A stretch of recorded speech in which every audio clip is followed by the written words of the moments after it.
Halo semuanya, perkenalkan nama saya Cecilia Maharani dari kelas 4B. Di sini saya akan menjelaskan perbandingan politik ataupun perbedaan pemerintahan yang ada di negara Liberia dan Italia. Yang pertama itu saya akan menjelaskan tentang negara Liberia. Jadi Liberia adalah salah satu negara republik yang terdapat di benua Afrika. Nah, di dalam Liberia ini terdapat pembagian administratif daerah atau pembagian daerah. Dan pembagian daerah ini terbagi sebanyak 15 kabupaten. Di 15 kabupaten ini dibagi menjadi 90 distrik atau kota di dalamnya. Lalu juga 15 kabupaten ini ditunjuk oleh presiden sendiri dari pihak konstitusi lah yang menyerukan pemilihan bagi kepala daerah. Tapi pemilihan ini sudah dilakukan sejak tahun 1945 akibat perang dan juga keadaan keuangan. Ibu kota Liberia itu adalah Monrovia. Sistem presiden yang dianut oleh negara ini yaitu sistem pemerintah republik presidensial. Yang kepala negara dan pemerintah itu adalah presiden, sama seperti Indonesia yang kepala negaranya presiden. Mereka juga memiliki pemilu yang dilakukan selama 6 tahunnya. Dan ini tuh sistem multipartai, presidensial multipartai. Liberia itu tuh banyak partai. Liberia ini salah satu negara miskin dengan pendapatan per kapitanya itu sebesar 1.428 US dollar pada dolar Amerika. Dan ini datanya itu tercatat di tahun 2015. Di Liberia itu terdapat perindustrian. Perindustriannya itu di sektor tambangan, di besi dan juga emas, pengolahan karet, pengolahan kelapa sawit dan juga intan. Nah itu di luar itu apa? Lalu di tahun 1847 negara Liberia terbentuk memutuskan untuk sebenarnya kayak Liberia itu kan negara banyak orang-orang berpindah. Jadi dulunya ini di tahun 1847 negara Liberia ini kayak dikhususkan, diprioritaskan untuk budak-budak yang berkulit hitam tinggal di sana. Dan ini tuh kenapa tinggal di sana si budak hitam? Karena mereka tuh yang mereka tuh udah diberikan kebebasan oleh Amerika Serikat. Jadi mereka udah bebas. Kita akan membahas sedikit tentang sejarah.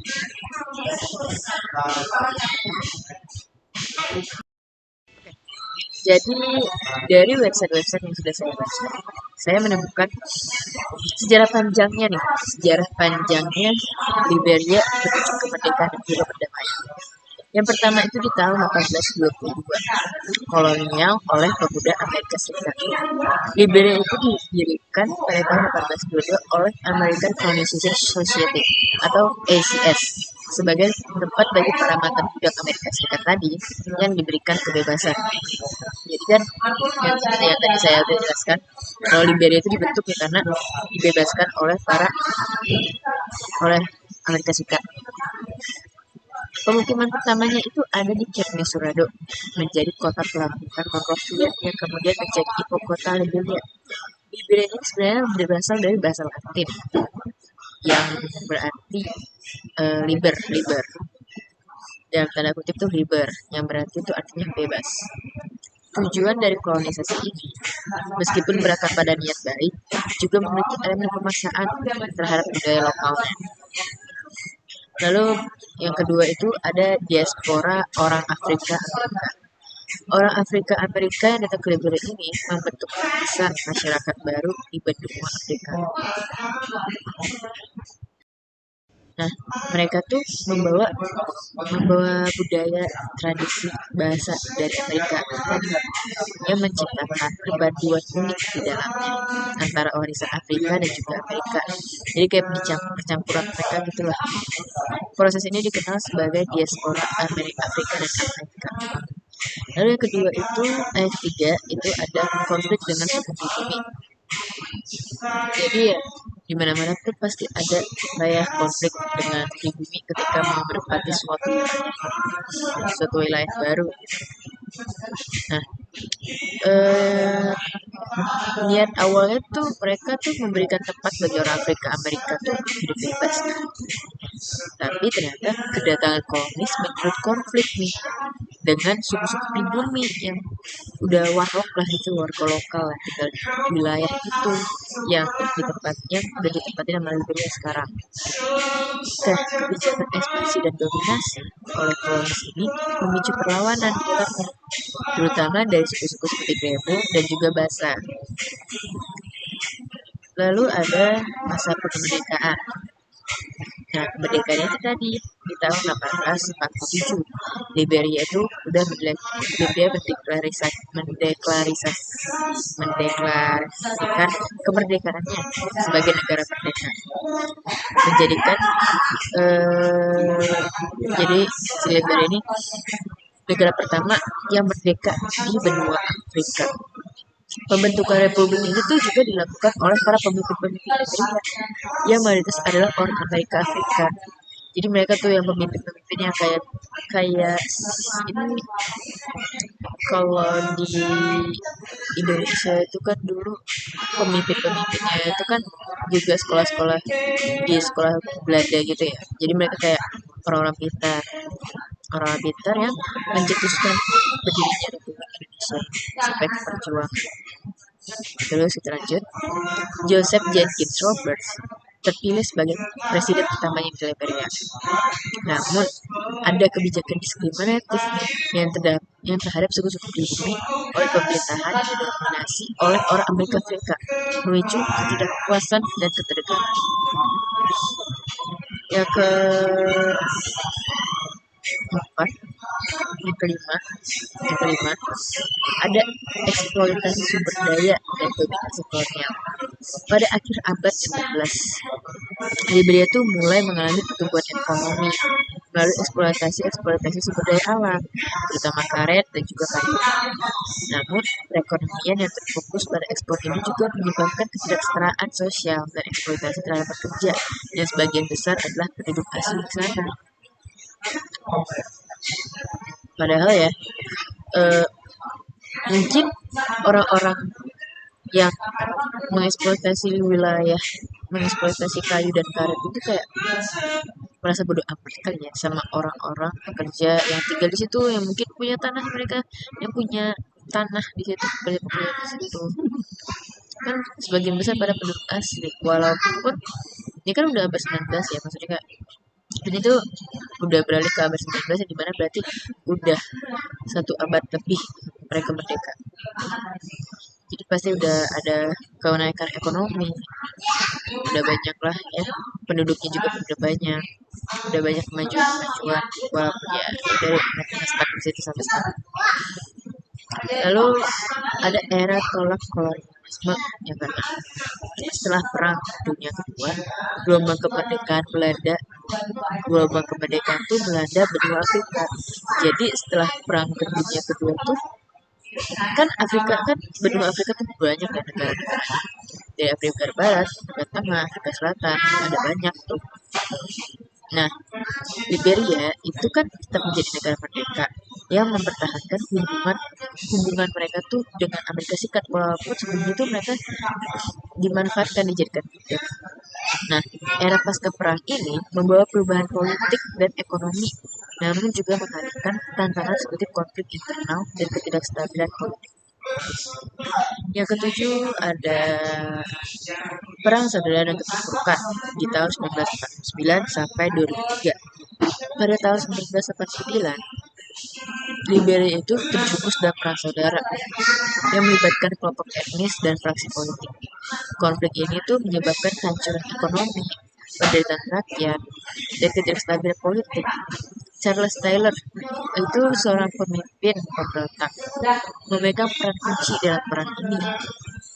Charles Taylor itu memimpin pemberontakan yang mengakibatkan kudeta dan kematian Presiden William Tolbert. Ini tuh memicu serangkaian peristiwa tragis, termasuk dua perang saudara yang sempat terjadi pada tahun 1949 sampai 1996 dan 1993 dan tahun 1999 sampai tahun 2003. Pada tahun 2003, tekanan internasional memaksa Charles Taylor tadi itu untuk membuka diri membawa akhir dari konflik bersenjata. Lalu yang kedelapan ada proses rekonsiliasi dan pembangunan. Ini setelah 2003. Anggaplah ini seperti reformasi. Nah, pasca perang yang tadi, Liberia memulai proses rekonsiliasi nasional dan pembangunan ekonomi.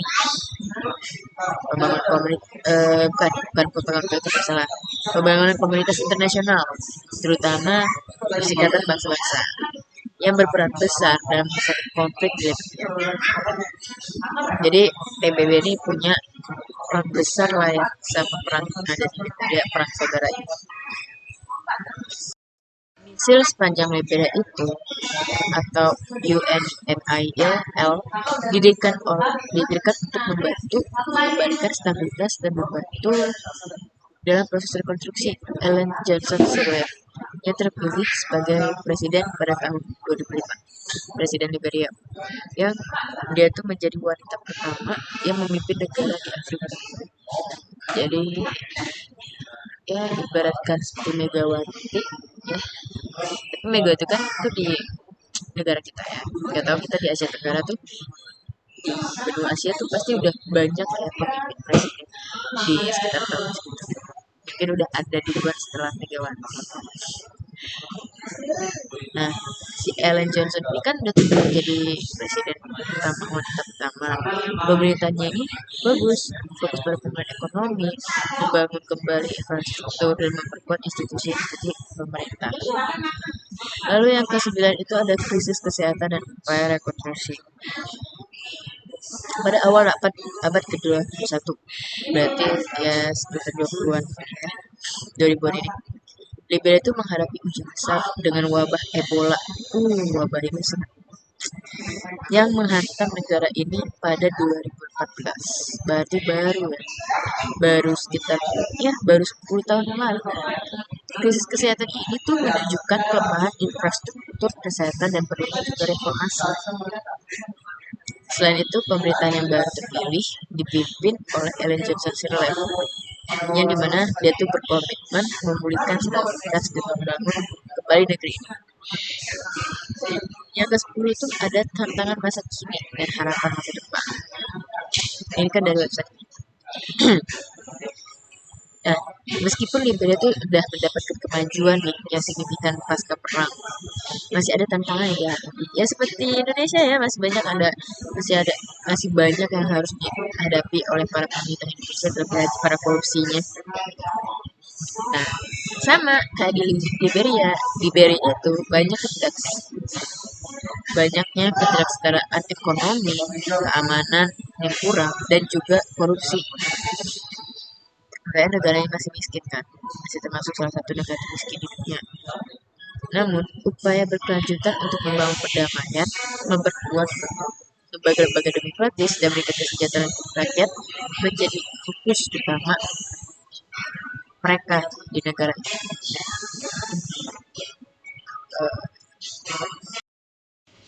Oke, kita beralih. Tadi kan kita udah membahas tentang ekonomi. Kita udah membahas sejarahnya dari awal mereka terbentuk jadi negara sampai di mana sampai terakhir tadi di krisis ekonomi tadi karena wabah Ebola yang terjadi di 2014. Kita sekarang membahas tentang ekonomi Liberia. Yang dimana kita tahu seperti yang tadi saya sudah bilang, Liberia ini kan adalah salah satu negara termiskin di dunia ya, yang dimana pasti kita harus mengetahui nih ekonominya kayak gimana, apakah lebih apa apa ya bilangnya, apakah dari segi industri seperti apa, juga dari pasca konflik itu ekonominya kayak apa, kita kan harus mempelajari hal itu juga. Jadi di ekonomi ya, di mereka tuh masa kolonial yang dimulai pada abad 19 itu melihat pembentukan ekonomi yang didasarkan pada perdagangan komoditas seperti kopi, karet, dan minyak kelapa sawit. Perusahaan-perusahaan ini tuh yang perusahaan-perusahaan itu tuh didominasi kolonial sebagai ekspor sumber daya alamnya Liberia.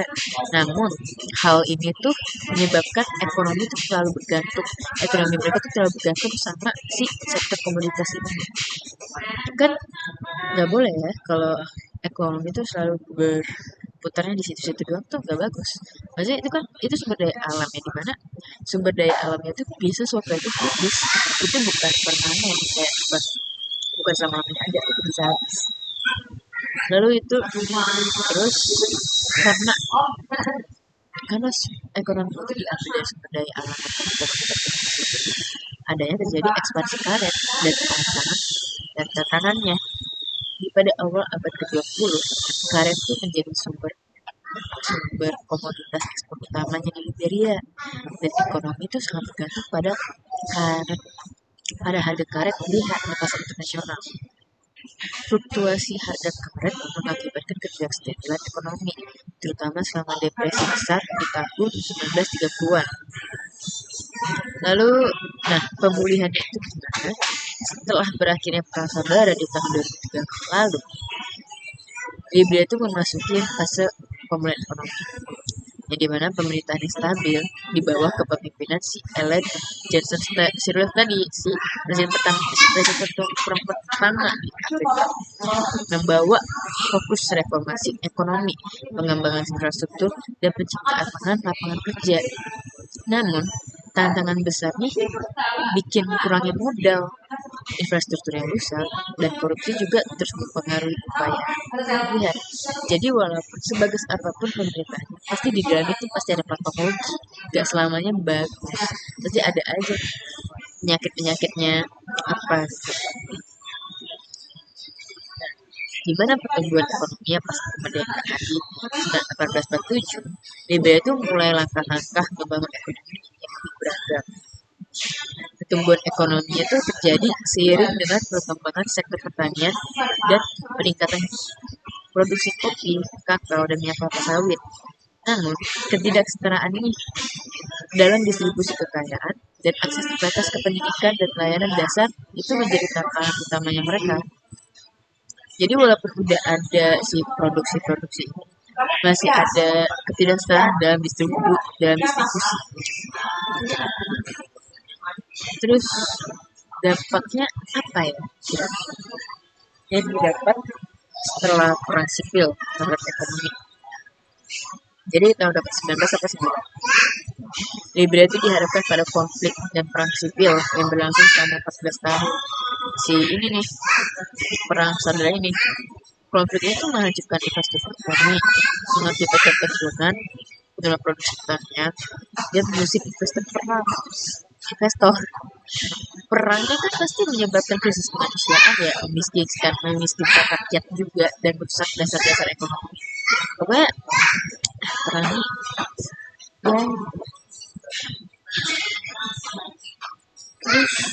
ya.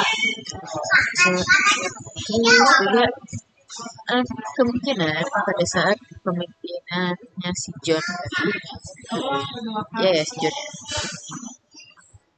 Johnson tadi, itu tuh ada pertumbuhan di sektor pertanian. Sektor pertanian itu kan menjadi tulang ekonomi di Liberia, yang dimana peningkatan produksi dan produksi pertanian itu tuh dukungan untuk petani kecil gitu. Dan ada pengembangan rantai pasokan pangan yang meningkatkan ketahanan pangan dan menyediakan sumber pendapatan bagi masyarakat pedesaan. Lalu kita beralih ke dampak wabah Ebola nih. Gimana sih kira-kira dan gimana mereka bisa memulihkan ekonominya? Ini sedikit aja. Jadi wabah Ebola itu terjadi pada tahun 2012 di Liberia yang dimana tuh pasti merusak ekonomi secara signifikan. COVID aja udah bikin rusak ya segala-galanya. Apalagi Ebola, bayangkan. Sektor kesehatan dan pendidikan tuh mengalami kemunduran. Sementara dapat jangka panjang terhadap psikologi masyarakat tuh jadi kayak tantangan. Mungkin masyarakatnya saat itu kayak jadi trauma gitu loh sama penyakit ini. Nah, upaya pemulihan yang dilakukan itu dari segi kesehatan maupun ekonomi perlu investasi dan dukungan yang berkelanjutan. Mungkin dari pihak swasta atau dari pihak organisasi internasional. Terus, oke, karena tadi kita kan udah bahas tentang ekonomi ya, kita beralih ke negara kedua, yaitu Italia.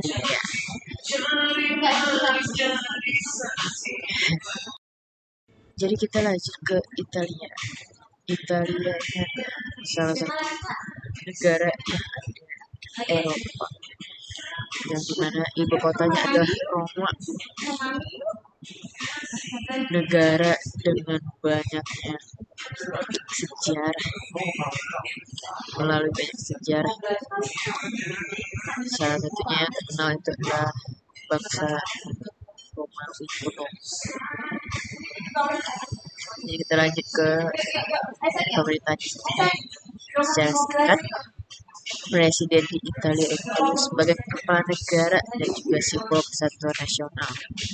Kedua majelis parlemen memilih presiden itu untuk masa jabatan selama 7 tahun dan dapat dipilih kembali setelah selesainya masa jabatan yang pertama. Ya mirip-mirip dengan Indonesia, tapi bedanya mereka di parlemen dan 7 tahun masanya mereka memerintah. Presiden itu ditugaskan untuk menetap Perdana Menteri selama 5 hakim di Mahkamah Konstitusi. Setelah 5 hakim di Mahkamah Konstitusi. Presiden itu ya tugasnya memeriksa undang-undang untuk verifikasi konstitusionalitas mereka dan dapat memveto RUU dan menjamin parlemen untuk menyusun ulang RUU tersebut. Presiden ini juga menyatakan peran dalam meratifikasi perjanjian internasional persetujuan parlemen. Presiden mengepalai Dewan Pertahanan, menjadi komandan angkatan bersenjata dan Dewan Pertahanan tertinggi. Ya itulah mereka. Presiden Italia mempunyai hak mereka seperti itu. Presiden Italia juga di saat ini adalah Sergio Mattarella yang menjabat pada 3 Februari 2015 setelah pengunduran diri Giorgio Napolitano pada Januari di tahun yang sama. Perdana Menterinya itu kan presiden Italia itu menunjuk Perdana Menterinya ya, yang mengambil posisi setelah persetujuan parlemen. Jadi walaupun si presiden ditunjuk tapi harus ada persetujuan dari parlemen juga, mereka harus bisa naik atau enggak. Perdana Menteri ini memilih menteri dari berbagai departemen untuk membentuk pemerintahan. Pemerintah itu harus menggunakan persetujuan mayoritas parlemen melalui mosi percaya. Fungsi eksekutif bangsa termasuk pemerintah dalam pelaksanaan kebijakan publik. Pemerintah juga dapat membuat daftar kajian baru di badan legislatif. Perdana Menteri merupakan presiden dari Dewan Menteri. Premier incumbent adalah Matteo Renzi sejak 22 Februari 2018. Italia ini memiliki sistem parlementer yang bicameral yang terdiri dari dua majelis parlemen. Di dalamnya itu ada 630 anggota mewakili daerah pemilihan Kamar Deputi Sementara. di kamar deputi. Sementara 315 anggota yang lain mewakili daerah di Senat. Kedua majelis ini memiliki kekuasaan yang sama dan menyetujui RUU yang dibuat menjadi undang-undang deputi. Menjadi undang-undang. Deputi itu diwajibkan oleh hukum antara 18 sampai 24 tahun.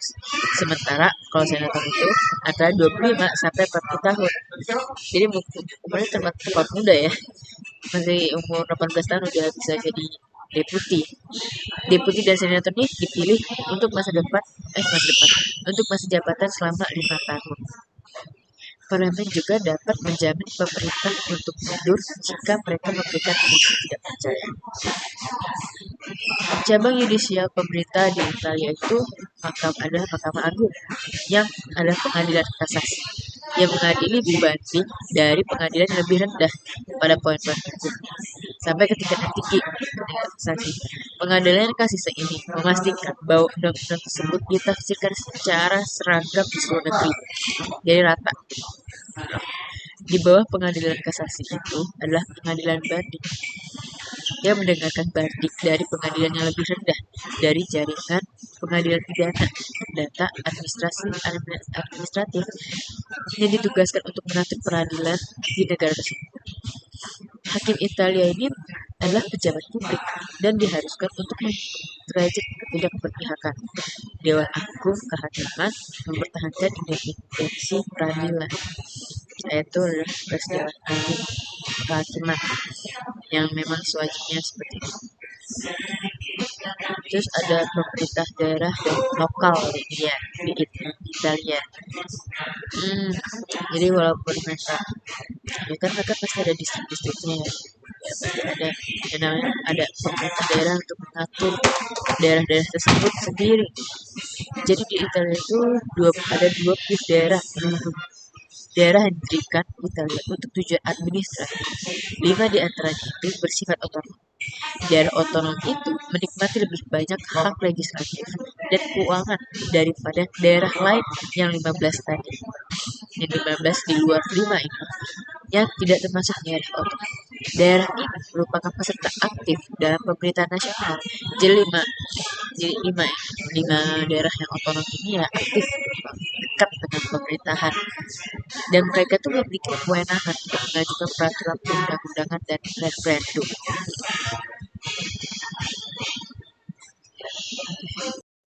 Kan kita sudah membahas tentang pemerintahnya bagaimana ya, parlemennya seperti apa, terus ada deputi juga. Sekarang kita berlari ke ekonomi. Sama seperti yang sudah kita bahas seperti tadi, sekarang membahas sudah ekonomi, maka kita juga akan membahas ekonomi di Italia biar seimbang ya. Jadi dari segi ekonomi, Italia itu termasuk sebagai negara ekonomi terbesar terletak di Eropa dan menjadikannya sebagai negara ekonomi terbesar ke-12, nomor 12 di dunia. Jika dilihat dari paritas daya beli, pendapatan domestik bruto itu sebesar 2,23 triliun US dollar Amerika. Ya, US dollar. Sementara itu, pendapatan per kapitanya itu sebesar 36.800 US dollar. Kondisi ekonominya itu pasti baik yang didukung pajak dari banyak faktor. Berdasarkan data statistik IMF pada tahun 2018 pada tahun 2010 distribusi sektor ekonomi Italia ini didominasi oleh sektor jasa dengan jumlah mencapai 73,3%, kemudian diikuti oleh sektor industri sebesar 24,9% dan juga sektor pertanian dengan persentase sebesar 1,8%. Kalau ada sektor ekonomi pasti ada sektor industri yang menopang perekonomian tersebut. Karena pasti kayak mendukung lah ya. Jadi sektor industri itu dibandingkan negara-negara lain nih dengan kondisi ekonomi yang sama jumlah perusahaan multinasional global yang dimiliki Italia itu sedikit. Di sisi lain, Italia juga memiliki usaha kecil dan menengah dan jumlah besar yang justru menjadi tulang punggung bagi perekonomian Italia. Maksudnya kayak UKM-UKM-nya tuh banyak di sana. Bahkan kalau kita lihat di Google ya, eh, Italia tuh kan banyak banget kayak apa ya, bisa kita bilang tuh kayak bangunan-bangunan ya emang bukan perusahaan, tapi itu kayak jualan-jualan para penduduk di situ. Nah, UKM ini tuh menghimpun di dalam beberapa distrik industri yang menghasilkan sektor manufaktur. Sektor-sektor manufaktur ini juga seringkali berfokus pada produk-produk yang tergolong mewah serta ekspor pasar ceruk. Dengan begitu, ketika satu sisi kurang bisa bersaing di sisi kuantitasnya, maka sisi lainnya akan bersaing dari segi kualitasnya. Jadi ya dari kuantitas dan kualitas mereka tuh saling bersaing. Jadi nggak ada yang namanya, ya mungkin tidak ada yang namanya ketidaksetaraan. Mungkin hal itu justru kayak rendah kayak di negara ini. Pada tahun 2009, Italia ini jadi negara eksportir terbesar urutan 7 7 di dunia. 59% dari pendapatan Italia itu berasal dari negara-negara Uni Eropa. Negara Jerman menempati jumlah tertinggi, yaitu sebesar 12,9%, yang kemudian diikuti oleh Prancis, Spanyol dan prestasi masing-masing ada 11,4% dan juga 7,4%. Oke, sepertinya sekian dari saya, segitu aja dari penjelasan saya tentang perbandingan perbandingan antara Liberia, negara Liberia dan juga Italia dari sektor ekonomi dan juga pemerintahannya. Mungkin ada sedikit beberapa yang tadi saya selipkan di negara Italia yang adalah sejarah mereka, sedikit sejarah. Sekian dari saya. Maaf bila ada salah kata, saya pamit dulu.